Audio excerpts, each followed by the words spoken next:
sosoknya dateng dong. Terus aku bilang, oh iya, ini yang suka iseng. Penjaga pos kamling beserta warga itu mengetuk-ngetukkan bambu sambil berteriak-teriak, berlari-lari mengejar sesuatu. Anaknya dijaga baik-baik ya, jangan ditinggal sendiri. Soalnya kita lagi ngejar Lea. Aku lihat sesuatu loh di situ. Ya, aku agak gimana ya? Bentuknya itu loh, bener-bener ada organ-organ gitu, mirip-mirip tuh di atas.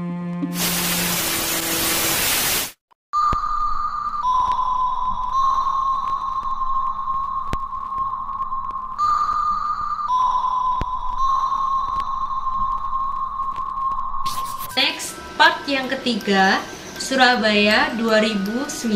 Pada saat kejadian ini terjadi, aku tuh dalam perjalanan pulang. Jadi posisinya itu aku udah SMP kelas 3. Jadi di masa-masa ini atau tahun-tahun ini, aku sama mami itu tinggalnya sama nenek.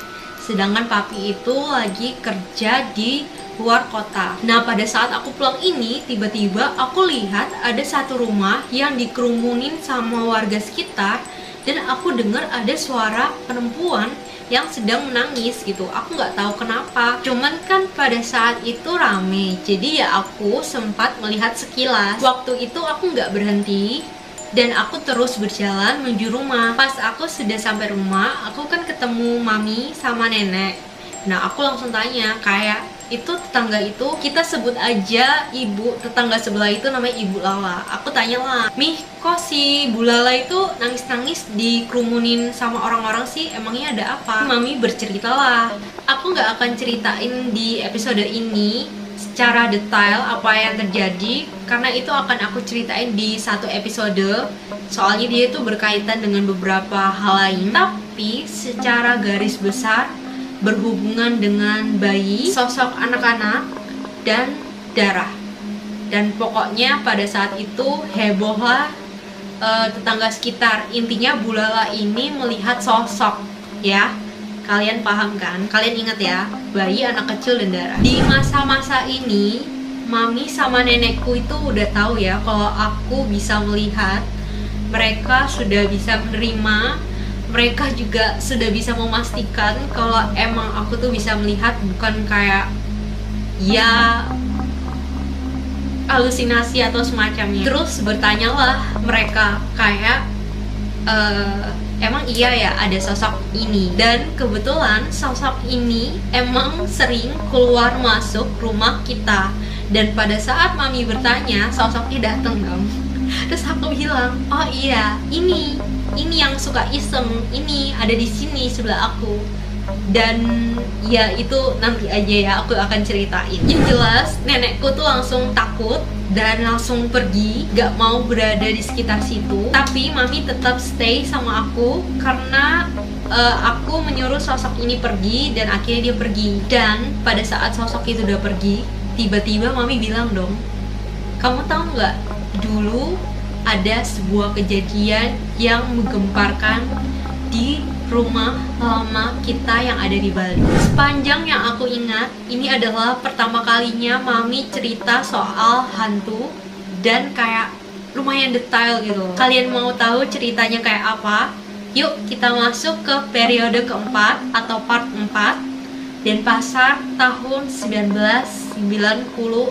Ini cerita versi mami ya, kurang lebih kayak gini. Tahun 1994 merupakan tahun kelahiranku.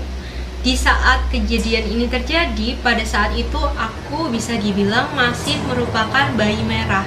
Bayi merah adalah bayi yang masih baru lahir. Dan pada saat itu kebetulan papi itu ada di luar selama beberapa hari karena ada urusan pekerjaan. Suatu malam pada saat itu sama sekali nggak ada mbaknya nggak tahu lagi off kah atau gimana kah. Yang jelas itu sama sekali nggak ada orang di rumah selain aku dan mami. Zaman dahulu itu penjaga pos kamling ini kan kelilingnya itu masih pakai bambu gitu kan yang diketuk-ketuk.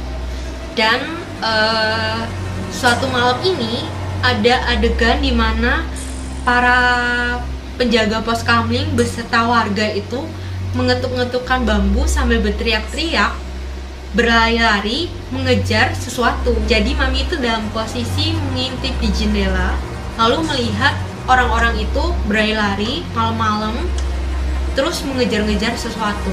Kiranya mami itu kan itu pencuri, pasti orang-orang lagi ngejar maling. Terus akhirnya mami nutup jendela dong, langsung masuk kamar, kunci karena ketakutan. Soalnya kan posisinya sendirian. Keesokan paginya ada percakapan di mana mami bilang kalau ada orang-orang yang ekstra datang ke rumah, terus bilang kayak, "Bu, anaknya dijaga baik-baik ya, jangan ditinggal sendiri. Soalnya kita lagi ngejar Lea." Iya, Lea itu kemarin berhasil ngambil, gak tahu bayi, gak tahu janin, si ibu siapa gitu ya. Dan mendengar itu mami langsung ketakutan dong, dan langsung kayak telepon papi, suruh papi cepet-cepet balik karena dia nggak mau sendirian. Aku awalnya nggak nyangka ada cerita semacam itu di lingkungan sekitarku. Ya aku pernah sih kayak dengar-dengar ada kejadian-kejadian itu, tapi aku kayak ya karena nggak pernah ngalamin ya, nggak pernah tahu ya, jadi masa sih ya gitu. Walaupun aku sering lihat, cuman ini kan nggak terjadi sama aku aja gitu, ternyata orang-orang juga tahu. Dan ketika mami bercerita itu, aku melihat adegan-adegan. Yang pertama, sosok ini ya, aku lihat kayak ya perempuan, tapi udah ibu-ibu, perempuan udah ibu-ibu. Terus dia melakukan suatu ritual, dan sekilas ya, aku cuma lihat sekilas, jadi rambutnya itu panjang, nggak diikat, dan panjang banget, rambut panjang gitu, asli Bali dia. Terus dia melakukan suatu ritual, dan adegan itu hilang. Aku lihat ya seperti yang mami bilang, orang-orang lari-lari sambil bawa obor gitu, ngejar-ngejar. Dan aku emang lihat loh, percaya nggak percaya, aku juga kayaknya mungkin penglihatanku salah gitu, tapi aku benar-benar lihat adegan dimana si wanita bertaring terbang dikejar-kejar sama warga. Kayak nggak masuk akal kan ya, aku juga nggak percaya. Aku sampai sekarang ya kayaknya aku salah lihat apa gimana gitu.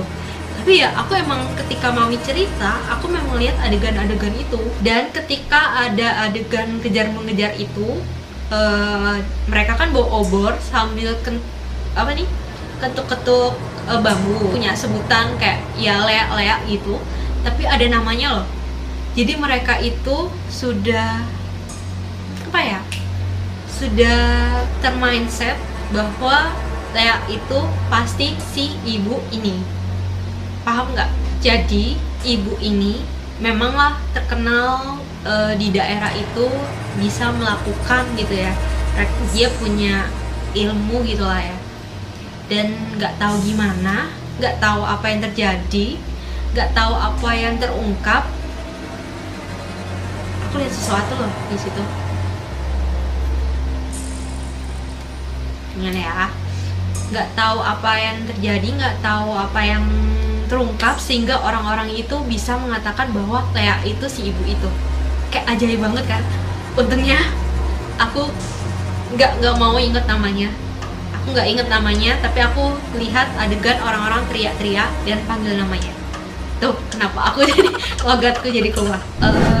Rumah kami itu tempat dia nggak bisa dibilang tempat persembunyian tetap gitu ya. Dia suka pindah-pindah. Kalau dia nggak sembunyi di rumah kita, dia ke rumah lain gitu. Tapi memang rumah kita itu salah satu rumah yang ternyaman untuk dia singgah. Dan ya, itu dia untuk cerita di episode kali ini. Cerita yang kayak buat aku sendiri kayak aku sempet kayak berpikir kayak aku salah lihat gitu, kayak nggak masuk akal gitu. Yang aku lihat itu nggak aku sendiri, ternyata juga orang-orang tahu gitu. Dan mami mengakui bahwa ada suara ya, maaf ya kalau ada suara. Dan mami mengakui bahwa emang ada zaman dahulu itu ada cerita di mana ada sosok yang mengambil janin atau bayi gitu yang masih merah, dan nggak tahu ya, dia selalu nyari darah gitu. Jadi terkenal banget lah di lingkungan situ, kayak zaman dahulu itu kayak begitu tuh kayak biasa gitu loh, kayak nggak, kok zaman sekarang kan kayak apa sih ngomong kayak gitu, nggak masuk akal gitu.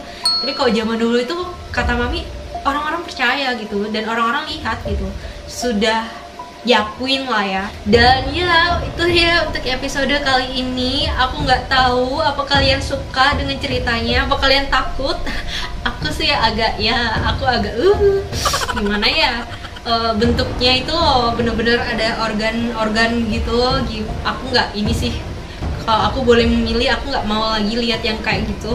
Meskipun di Bogor ada sosok itu, dan adikku ketakutan banget kalau ngeliat dia. Sampai ada orang lain yang juga pernah lihat sosok ini, cuman dia nggak organ gitu, dia bentukannya itu kayak rangda gitu, cuman di Bogor. Mirip-mirip lah ya, nggak plek, nggak persis rangda, tapi mirip-mirip. Tuh di atas.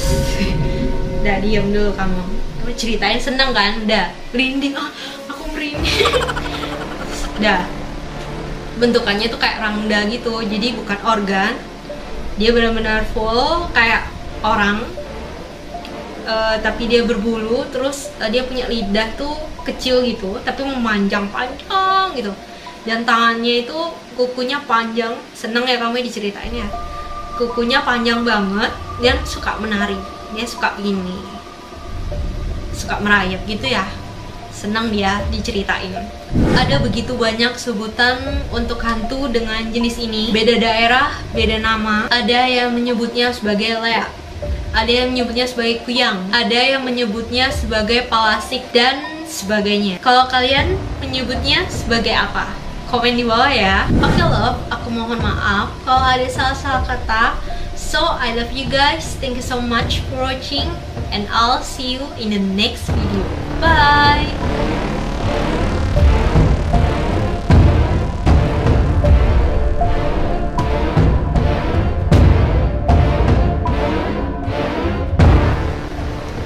Tapi pada saat aku sampai di rumah, aku langsung tanya ke mami, ini sih kita sebut aja ibu Mi, Bu Lala itu kenapa sih kok nangis-nangis dikerumunin warga, gimana sih? Dikerubutin. Karena itu akan aku ceritain di satu episode. Zaman dahulu itu kan pos apa sih? Penjaga pos kamling, penjaga pos kamling.